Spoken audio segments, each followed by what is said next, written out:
2020년 3월 이전에는 전혀 상상할 수 없었던 그 비현실적인 일상들이 펼쳐지고 있습니다. 코로나는 우리의 삶과 예술에 격렬한 지각 변동을 일으키고 있는데요. 이 거리두기나 격리, 또 언택트나 뉴노멀, 이렇게 일상이 급격하게 변하게 되니까 질문의 시간이 찾아오더라고요. 음악으로 팬데믹 시대를 위로할 수 있을까? 또 전염병이 일으킨 공포나 격리를 이제까지 음악은 어떻게 극복해 왔을까요? 그 돌파구를 찾기 위해서 시계를 한껏 과거로 돌려서요. 오래된 음악사부터 탐험해 보기로 했습니다. 그 중세 흑사병부터 근대 스페인 독감, 또 현대 에이즈, 코로나에 이르기까지 전염병에 맞서서 음악으로 분투했던 여러 사례들을 만나보려고 합니다.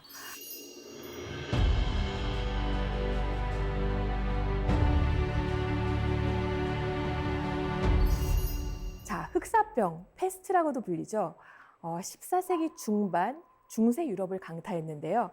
이 유행한 지 불과 5년 만에 유럽 인구의 3분의 1, 그러니까 2,500만 명의 생명을 앗아갈 정도로 굉장히 무시무시한 전염병이었습니다. 주로 기침이나 이 체액, 호흡기를 통해서 전염되는데 온몸에 붉은 수포가 올라오면서 나중에는 몸의 이 말단부가 검은색으로 썩어 들어간대요. 그래서 흑사병이었던 거죠. 이 발병한 지 3, 4일 만에 사망에 이르게 되니까 당시 사람들이 눈만 마주쳐도 이 흑사병이 옮는다면서 굉장한 공포에 시달렸다고 합니다. 그런데 흥미로운 점은요, 중세 사람들은 이 흑사병의 원인을 어디에서 찾았냐면 사실은 뭐 벼룩이나 쥐, 인간들의 더러운 오물 같은 이 불결한 환경이 원인이었는데 당시 사람들이 그렇게 생각하지 않았어요. 그것보다는 이 병의 원인을 하늘이 내린 형벌이다. 또 인간의 부도덕함이 초래한 신의 분노라고 여겼습니다. 중세 프랑스의 음악가 기욤 드 마쇼는 작곡가이자 시인, 성직자였는데요. 그 음악사적으로는 모테트와 다성미사곡의 발전에 공헌을 한 그런 작곡가입니다. 근데 이 마쇼는 흑사병의 투병을 몸소 겪었을 뿐만 아니라 또 자신을 고용했던 귀족이 이 병으로 사망하는 광경까지 옆에서 직접 목격을 해야 했습니다. 그래서 굉장히 이 절망적인 상황을 겪었을 텐데 이 음악의 그 절망을 그대로 토로하는 것이 아니라요. 마쇼의 철학은 조금 더 긍정적이었습니다. 음악은 웃고 노래하고 춤추는 과학이다. 우울과는 상관없다.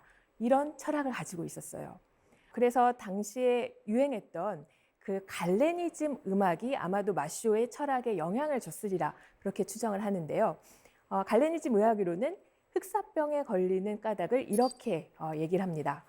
어두운 감정이나 슬픔이 일으키는 흑담증의 과잉 때문이다. 그래서 건강해지려면 붉은 피의 순환을 촉진시켜야 되는데 그러려면 우울함을 물리치고 즐거운 마음을 가져야 한다. 그렇게 주장을 했습니다. 자, 이 맥락의 연장에서 마쇼가 남긴 애가의 제목이 굉장히 의미심장한데요. 그 애가는 워낙 죽음을 슬퍼하고 한탄하는 노래거든요. 근데 마쇼의 꼼플랑트, 이 애가에는 이런 제목이 붙어 있어요.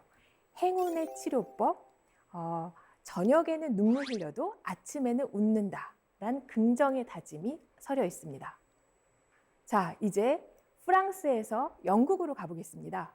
흑사병이 한창 기승을 부렸던 시기, 영국에서는 아이들이 원을 그리면서 빙빙 노는 놀이가 유행을 하게 되는데요. 이때 꼬마들이 불렀던 노래가 장미 주위를 둥글게 돌자라는 그런 동요였어요. 멜로디 자체는 아까 그 마쇼의 철학처럼 굉장히 발랄한데요.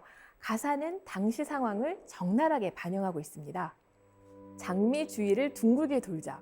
근데 이 장미 나무가 얼굴에 이 돋아나는 수포, 빨간 장미를 의미하고요. 약초 가득한 주머니, 이 약초를 복용하는 거죠. 애취, 그 호흡곤란에 시달리는 모습들, 그리고 모두 쓰러지고 말하네. 그거는 곧 죽음을 의미하는 거죠. Ring around the rosy, a pocket full of posies. Ashes, ashes, we all fall down. Ring around the rosy, a pocket full of all fall down. 음악의 아버지라 불리는 요한 세바스티안 바흐도 전염병에 관련된 음악을 남겼습니다. 1723년에 작곡한 칸타타 내 몸 성한 곳 없으니 바흐 작품 번호 25번은요. 이 당시에 10만 명의 목숨을 앗아간 마르세유의 가레토 페스트 그 대역병의 희생자들을 기리고 있습니다.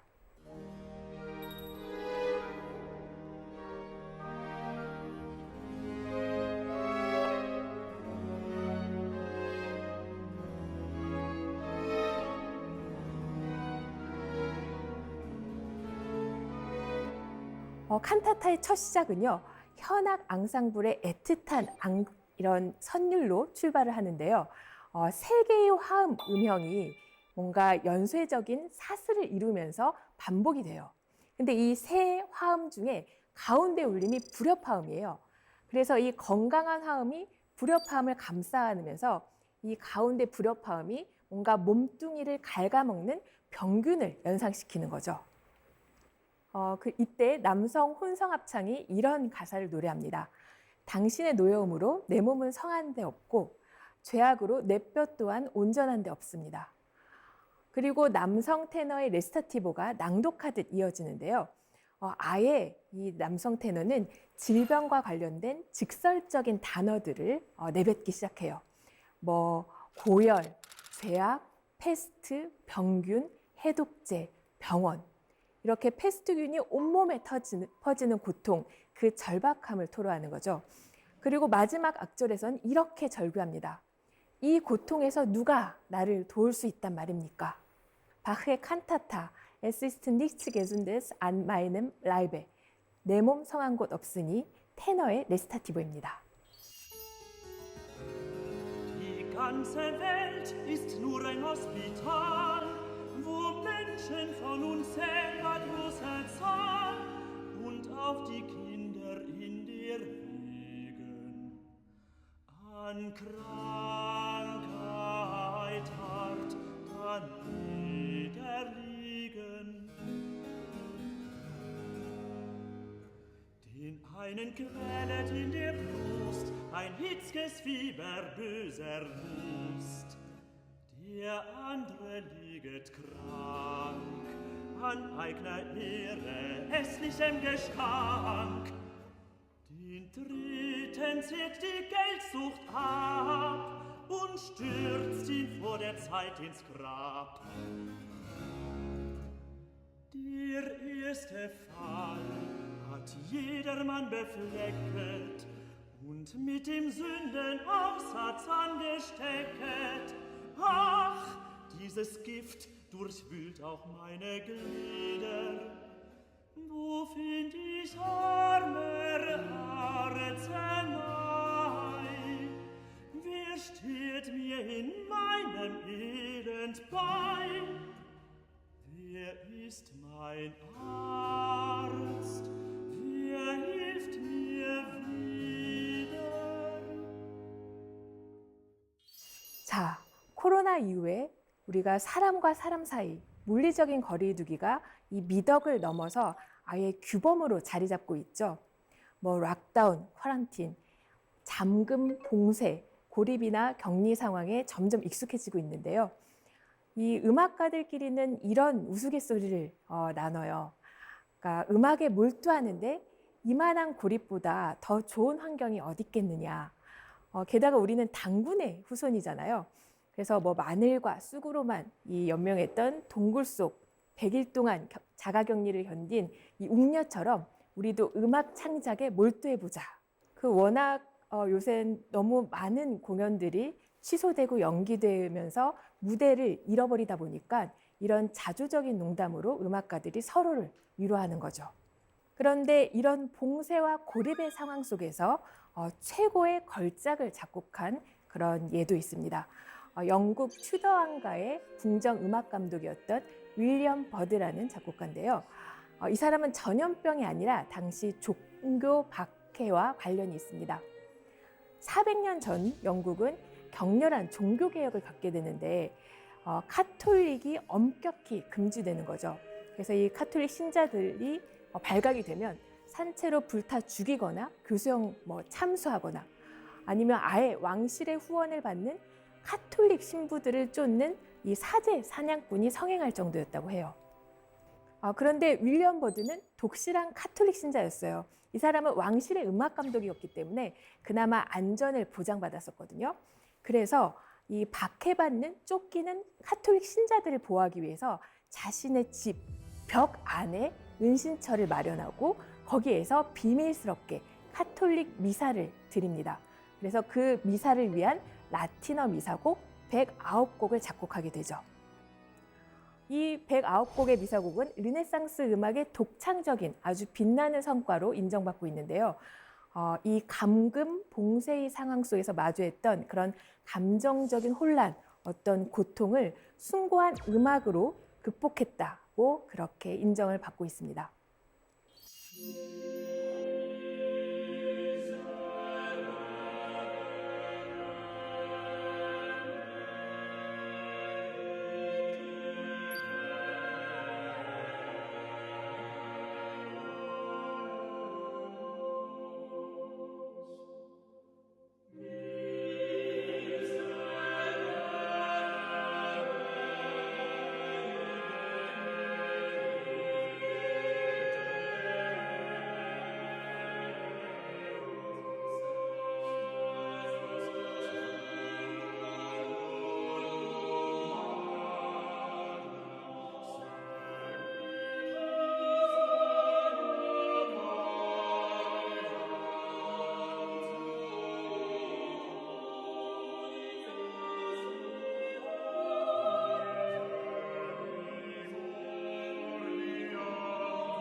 이 중세부터 시작된 흑사병의 경험이 사람들에게 죽음에 대한 여러 통찰을 일깨우게 되는데요. 특히 이런 문화 코드가 유행을 합니다. 죽음을 두려워하지 말자. 죽음도 삶의 일부다. 또 죽음은 누구에게나 평등하다. 그래서 그 무덤을 박차고 나온 해골들이 이 익살스러운 춤판을 벌이는 그런 이 문화 코드를 통해서 죽음을 공포를 극복하는 음악들이 양산되게 되죠. 인간들이 항복할 때까지 음악과 춤으로 한밤중의 해골들이 살아있는 사람을 유혹한다. 이런 그림과 문학 등 여러 예술작품의 소재가 되기도 했는데 작곡가 까미유 생상스 기억하시죠? 우리 중고등학교 음악교과서에 빈번히 등장하는 동물의 사육제로 친숙한 작곡가입니다. 그런데 생상의 음악 중에서 청중으로부터 가장 열렬한 환호를 받았던 작품은 2009년 김연아가 피겨스케이팅의 그 안무로 배경음악으로 선택하면서 한국의 청중들에게도 널리 알려졌던 죽음의 무도 땅스 마카브르라는 작품입니다. 생상은 앙리 카잘리스의 시에서 문학 작품, 이 영감을 받게 되는데요. 죽음을 둘러싼 해학적인 풍자가 담겨 있죠.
죽음은 나이와 신분 또 직업을 가리지 않습니다. 왕과 귀족, 농부, 해골들이 한데 어울려서 떠들썩한 원물을 함께 즐기게 되는데요. 당시 전염병의 공포로 움츠러들었던 많은 대중들에게 작곡가는 이런 메시지를 전달하고 싶었던 거죠. 죽음도 삶의 자연스러운 일부고 그 누구도 피할 수 없이 평등하다. 유쾌하고도 평등한 죽음을 누리자. 헝가리의 낭만주의 작곡가 프란츠 리스트도 이 유쾌하고 평등한 죽음에 매료됐는데요. 같은 소재, 죽음의 무도를 작곡을 합니다. 아까 그 생상의 곡이 당스 마카브르, 그 불어였다면 이 리스트의 죽음의 무도는 토텐탄츠, 도거 제목을 갖는데 그런데 주요 모티브는 중세 그레고리안 성가에서 가져오게 돼요. 교수님, 그레고리안 성가는 많이 들어보긴 했는데 정확히 뭔지는 잘 모르겠어요. 어떤 특징이 있나요? 네, 그 서양 음악사에서 악보에 기록된 가장 오래된 음악인데요. 보통 미사 전례 때 남성의 음성으로 반주 없이 단선율로 부르는 음악이죠. 그러니까 화성, 악기의 반주에 방해 없이 감상하게 되니까 이 멜로디가 가진 굉장히 순도 높은 아름다움을 우리가 만끽할 수 있는 그런 음악이라고 할 수 있습니다. 그 시대를 초월한 음악적 유산으로 그렇게 인정받고 있습니다. 우선 리스트가 이 DS1의 중세의 오랜 선율을 어떻게 창의적으로 변형하면서 이 최후 심판의 날 공포를 유쾌하고 평등하게 극복했는지 만나볼 텐데요. 원래 멜로디의 원형은 이렇습니다. Dies irae, dies illa, solvet seclum in favilla, teste David cum Sibylla, quantus tremor est futurus, quando Iudex est venturus. 근데 이 중세의 멜로디가 낭만주의 작곡가의 피아노 협주에서 다양하게 변형이 되는데요. 우선 첫 시작, 저음형을 관장하는 금관악기가 거의 원형에 가깝게 등장을 시키는데요. 한번 들어보시죠.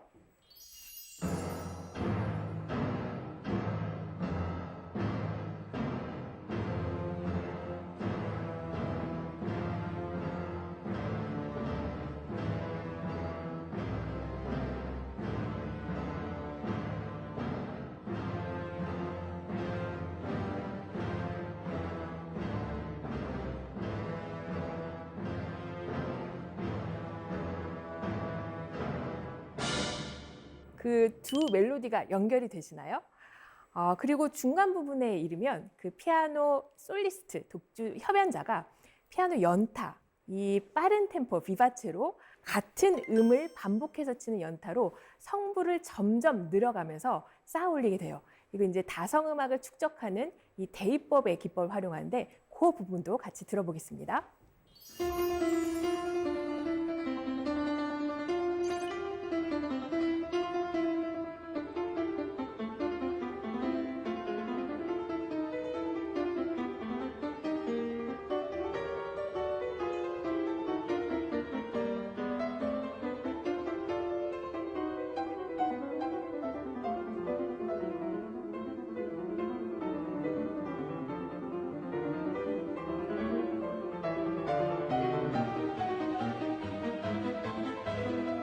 그 근엄하고 굉장히 엄숙했던 원래의 멜로디가 지금은 활기와 그 민첩한 이 에너지를 갖게 됐죠.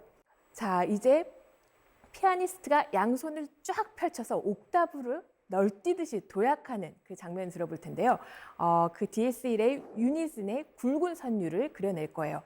그래서 처음에는 윗성부에서 그 DS1의 선율이 나타나고 두 번째는 아랫성부에서 주 멜로디의 윤곽을 들어볼 수 있습니다.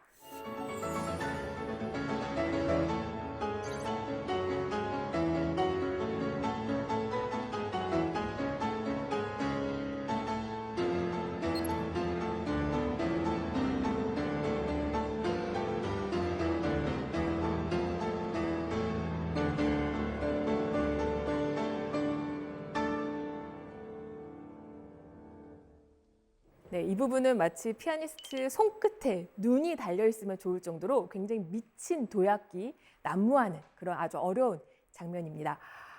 그리고 드디어 결말 부분, 음악 용어로는 코다라고 일컫는데요.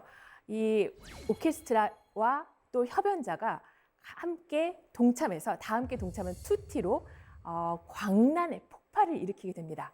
이 DS1의 그 마지막 분출을 감상하겠습니다.